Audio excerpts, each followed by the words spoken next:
feel like I'm forgetting something. I'm Justin with Hogue Landscape Services. I'm the project manager here at the Gore Lake residence. I'm EJ Wood, and I do design and sales for Hogue Landscape Services, and we're going to show you this awesome Afton Oaks property that we just finished up.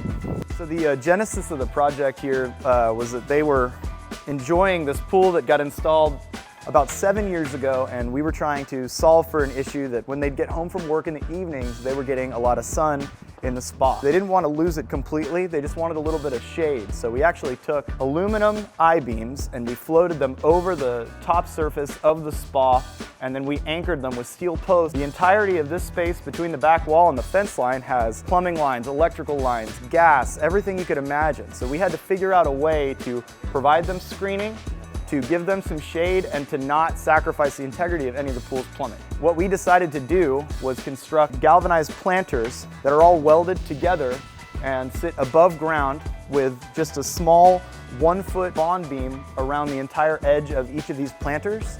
And then we cross brace them using steel posts on the inside of the planter boxes themselves, and then have a frame out on the bottom here that counterbalances the weight of the aluminum I-beams, which only weigh about 40 pounds a piece, with several tons of Mexican beach pebble, garden soil, the weight of the plants themselves, and the weight of the planter boxes. So one of the things we had Powered by H come out and do was install some lights that give it a nice soft wash towards the U's.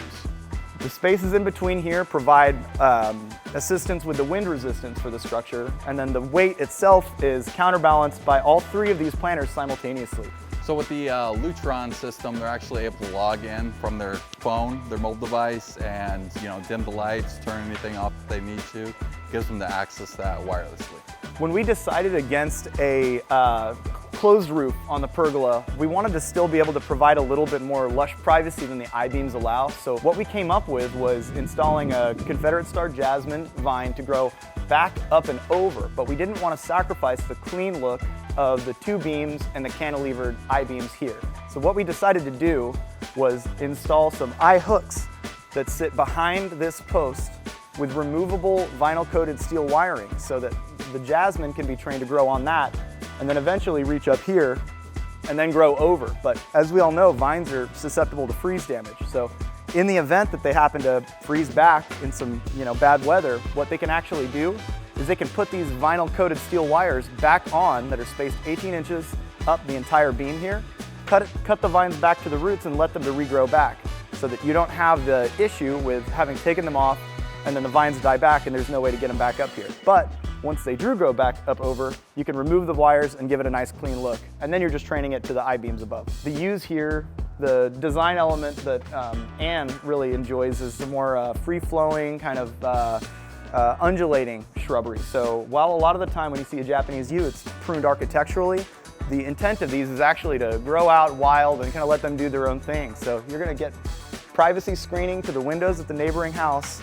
You're going to get a nice green lush backdrop, and it frames the pergola and the raised spa in a really nice way. This is a fun challenge right here. We wanted to make sure that we could maintain the balance of the planter boxes but still give us enough room to fit the reel mower that we used to maintain the zoysia grass back here. So that was getting this step measurement right was one of the pivotal parts of the project to make sure that our maintenance team could take good care of the spot after we were done with it.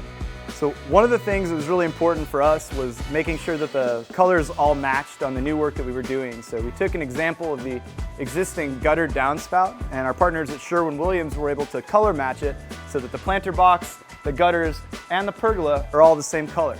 And I feel like I'm forgetting something. You're forgetting about our beam.